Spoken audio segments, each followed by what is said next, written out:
first, to kick things off this morning, so one of our missions at Arival is to create insights and research to help our community understand what's happening with our travelers, not hotel travelers or airline travelers, to get insights so we can understand what our customers are doing. So we have conducted over the past several weeks a major study of the in-destination traveler. It's called the Arival 2018 State of In-Destination. 2018, because we've got lots more coming. So I wanted to give all of you, as our attendees at Arival, first sneak peek at some of the key findings. So we're going to go through a bunch here, and then we'll be publishing quite a bit more over the next several weeks and months through our Arival.travel channel, and it'll be accessible to all of our attendees early, okay? So, first, the study involved a survey of 4,000 travelers across the US and 3 markets in Europe, covering everything on the in-destination experience. So what they want, what they do, how they shop, how they book, what their expectations are. So before I really dig into the details, I do want to acknowledge our 4 partners who helped fund the study. Google and TripAdvisor Experiences, of course you know. TUI Destination Experiences. TUI is the largest global tour operator in Europe, and this is their in-destination services arm. And then also the U.S. Travel Association Experience Network, which is U.S. Travel is the large industry body which lobbies on behalf of the travel industry in Washington and elsewhere.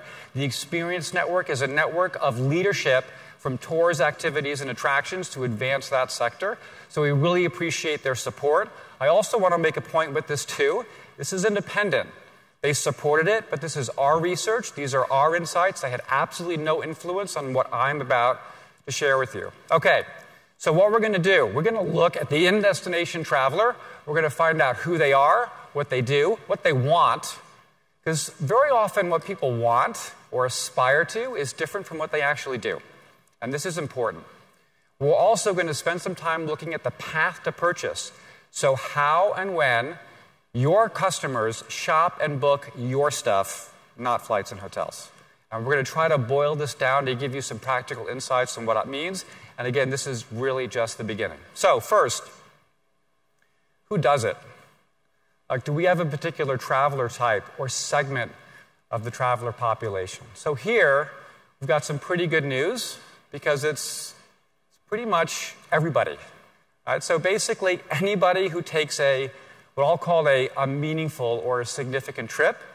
And we define that as a traveler who went at least 100 miles from home and stayed overnight. Could have been with friends and family, but it had to be at least 100 miles from home. So the incidence, or we call the percentage of those travelers who engaged in one of our tours, activities, attractions, or events was 97% or 98%. So it's basically all travelers. So just to give you a little bit of perspective, there are about 160, 170 million travelers in the US, right? So it's a lot of people, right? Okay. All of these travelers do a lot of it, too. How many tours or activities do you think a typical traveler does on a single trip? Anyone want to throw out a guess? Random? 3, 2, 5? Okay. Wow. 7 opportunities to serve that traveler. Wonder, what's the average number of hotels a traveler stays in? How many flights they take for that trip? I'm going to guess it's probably a little bit lower. Here's how it breaks out across the trip on average. So activities is the most common. And this is just by nature of that category, that kind of larger subcategory, right? Because activities will include everything from miniature golf and could be a scuba diving excursion to, well, axe throwing, right? So that's a really large and diverse category, but then also attractions and tours, and you can kind of see here how it breaks out. Now, let's look at this in a little bit more detail. What are the most popular or common types of tours and activities and attractions and events that travelers engage in? And I will say that for us, this was very difficult to do. So if you remember from my Tuesday talk, there's 104, at least, 104 categories within this sector. And when you do a survey, if you put a question up with 104 options, no one's going to take the survey, right? So we had to create some artificial subgroups, if you will. And we broke it down to about 40, 45 or so. So we went into quite a bit of detail. I'm just going to look at some of the most common or most popular larger groups. And as we publish more versions of this, we're going to go into deep dives on the attraction sector, on the tour sector, for example. Number one category, shopping, which is really quite interesting. Now, probably there's some, I'd say, maybe confusion among the respondents where they would think, oh, well, I went shopping independently. So that could inflate the numbers here a little bit. But I really want to highlight this because this indicates to us how important shopping as an experience is to travelers. Probably many of you, even if you don't offer a shopping tour or a shopping excursion, you have some retail component within your experience. It could just be a gift shop within a museum, or a rack or a wall in your office for your excursion where you have some t-shirts and hats or whatnot. So the question here for you is this simply a little add-on, a little for extra revenue, or something you have to do because your competitor down the street has it? Or is there something you can do here to make it a little bit more differentiated, to make your experience stand out? Because clearly, look, most people like to shop. I'm not most people, but most people do like to shop, and they want to have an experience around it. It's not just about buying stuff. Okay, so here you can see there's lots of different, very popular types of categories for attractions. Famous attractions, historical and cultural sites, museums and zoos. This is the most popular high-volume stuff. So I know we've talked about things like jellyfish, flash mobs, and so forth, and this expanding long tail of categories. But travelers really love, they want to see the classic, the great sites, and there's reasons why those are the classic and great sites. Also, I want to point out here, look at how many of these are 50% and over. So what this is telling us, again, is travelers are doing multiple tours and attractions and experiences on the same trip. So this ties into that average number of 7 experiences on a per-trip basis. And this will tell us as well that there is not necessarily always a very stereotypical traveler. I'm not an amusement park traveler or like an adventure traveler. I will go and see a great cultural experience one day, and then I'm going to go play miniature golf or something like that the next day. Now, here are kind of the next batch, of categories in terms of overall kind of common consumption or popularity. So there's a lot here. What I'll just highlight here is don't be discouraged if the percentages here, okay, they're not 50 or 60% anymore. Now they're 20, 30, 35%. Again, keep in mind, you have 30% of 160 million people doing a particular type of experience or tour. That's 30% of 160 million. I'll take that, right? I can work with that. Now, this is just kind of a state of the state right now, what people are doing. What about like the future? What's trending? What can we glean to get a sense of where is the market headed? So very common way to do this is simply to look at age-based segmentation and get a sense of what are younger people, younger travelers, what are they more inclined to do? So looking at these groups, we wanted to break out those categories that really jump out in terms of differences for age. And we see some very clear distinctions with certain types of categories. And yes, I'm leading with the photos. Culinary is big. Also adventure experiences. Now, when you look at these, though, this is very important. You have to be able to distinguish between what is simply like an age-based difference and an actual generational kind of cultural shift. So, for example, right at the top, amusement parks. So we have 2 teenage boys. We've done lots and lots of amusement parks. Quite honestly, I'm ready to graduate. Okay, I'd like to do other stuff. I love amusement parks. Many of you are here. Thank you. Right, but Younger travelers, and families, right? That's the core market. I don't think that's really going to change. However, there are other segments here, for example, culinary, thematic, experiential types of tours that are beyond simply just seeing the classic sites, where we see a clear cultural shift among a younger generation. And so that's the difference between what would be, I would say, a kind of a generational shift, as opposed to simply an age-based difference, which is not going to change if we did this survey in 5 years or in 10 years. Okay, so these are some trends in terms of what travelers are doing, certain types of large segments in which we think are going to grow in the future. But what do travelers want? Like, what do they crave? Like, we saw what they did. Because sometimes you aspire for something, you have ambition, but for whatever reason, it could be financial, it could be, I don't know, nervousness, you don't actually pursue it or fulfill it. So we looked at a whole range of things, a lot of different kind of attributes around the trip, things that you value around that upcoming vacation. And I hinted at some of those yesterday around the Airbnb and the local versus pro discussion. We looked at attributes like seeing the famous sites or going off the beaten path, connecting with locals. We looked at a bunch of attributes, also things like family-friendly and other things. The number one thing in terms of what's most important to travelers on a trip is this: food. Interesting. Food and drink. The point here, I believe, based on this result, I know we have several food and drink operators in attendance. How many of you are a food or culinary tourism company or a drink company? We have a bunch, right? Well, guess what? You're not the only ones in culinary tourism. Everybody here, whether you know it or not, whether you like it or not, you are actually in the culinary tourism industry. Look, we're all human beings. I think we have, right, all two basic fundamental cravings. We're only going to address one at this conference, right? But this is culinary.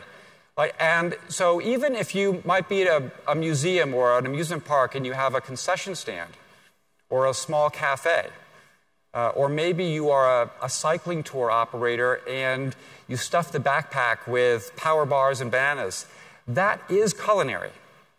So the question is, what are you going to do with that? Is it simply something that you have to do because your competitor is doing it?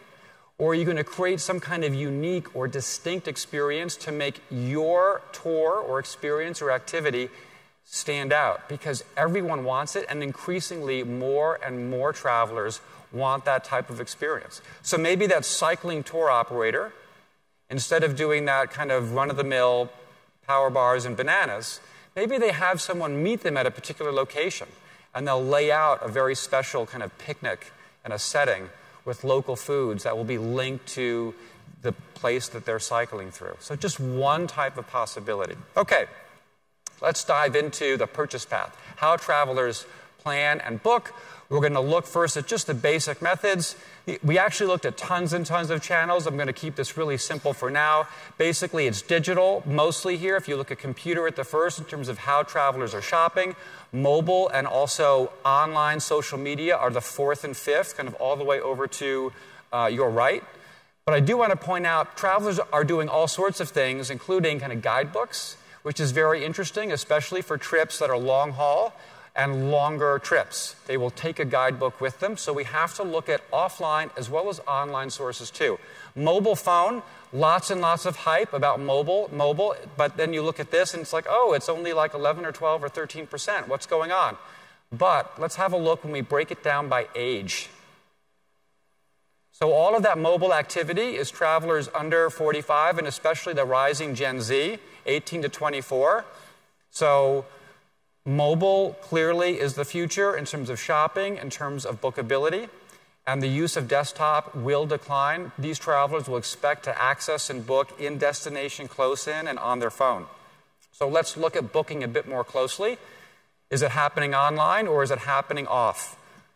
So we again here looked at lots and lots of channels. I'm just keeping it pretty simple for the sake of the presentation, but in person is ahead a little bit, followed by computer. I also wanted to bring in mobile phone here so that you can get a sense. Again, it's kind of low, but as we saw from the previous slide, it is growing and it's going to be a big part of our future. Now, let's look at the when travelers plan and when they book. And let's just look at hotels first as a point of comparison so we can see the vast majority of travelers booking their hotels at least a month out, in many cases 3 months out. Now, let's compare this with attractions. I'm just going to use attractions as an example. The trends are generally similar with some important differences, but generally similar across all categories. So let's have a look at attractions. Basically, the polar opposite. So this is what we've been saying, and you've been hearing a lot over the course of this conference. Lots and lots of in-destination, close-in, same day or day before booking. Now, does this mean you should throw all your dollars into same day or day before marketing? I wish I could tell you it was that easy, but if we now look at the booking and shopping or planning window just for attractions, so we'll get rid of hotel here, I'm afraid your customers are looking for stuff, they're thinking about it, they're planning all the way through the travel planning cycle. So you have to start to get into their heads, get in front of them, whether it's through Facebook or through whatever channels it's right for you to use across the purchase cycle. And it will vary a lot too from destination to destination. And we're going to hear from a DMO speaker later today about how you work with the DMO to understand how travelers into your destination look for your products and services within that destination. It will vary a lot. Okay, I get this question a lot from tour and activity companies. How can I get more advanced bookings? I want more and more advanced bookings. And my response to this always, and it's important. We all want to have a sense of our future demand. We want to plan for our business. But I always say, this is the wrong question because your customers don't care. See, that's your problem. Your customers don't care about when your bookings come in. The customers only care about their vacation. So I always say, let's turn this question around and look at the customer problem or the customer question. Why don't customers book more in advance? If we can answer this question, maybe we can tie this in to your industry question of why can't I get more advanced bookings? The number one reason why travelers don't book in advance tours, activities, and attractions, because it's their freaking vacation and they don't want to have to commit to something. They want to do what they want to do when they want to do it. They want flexibility, they want choice, they want options. It is as simple as that. There's another reason. They don't care. They're just not thinking about it. You're not top of mind. It's not important. Now certainly there's lots of variations. I'm generalizing. There are certain types of very popular experiences. So this is very, very broad. But in a general sense, travelers are not thinking about it. They don't really care. So what does all of this mean? How do you respond to this? What do you do about it? So there's a few things that I would like to highlight. First, got to give them a reason. Maybe it's a price discount. We've had some sessions on pricing to kind of drive demand early in the cycle. Price is an obvious one. It could be a special incentive or access. A lot of museums and attractions are doing things like skip the line if you book in advance. Second, serve them where they are. Travelers want to book in destination. Try to shorten your minimum kind of advanced booking requirements as much as possible. Change your business, change your operations to support what your customers want. And last, I'm going to sound like a broken record at this conference. It'll be at the next conference, and the next conference, and the next conference. Mobile, mobile, mobile, and just in case I wasn't clear, mobile.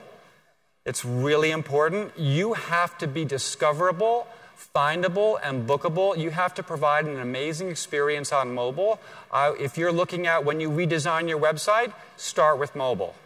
When you're looking at implementing a new booking engine, check out how it looks on mobile first. Whenever a startup goes to a presentation today to raise money from a VC, a good VC will say, I don't want to see your desktop thing. Show me what it looks like on mobile. The future is mobile. That's your future as well as your customer's future. So this is just just a few little tidbits to get things going. We have lots more coming for all of you. And we'll be pushing this out to you via email. So lots to come. Thank you very much.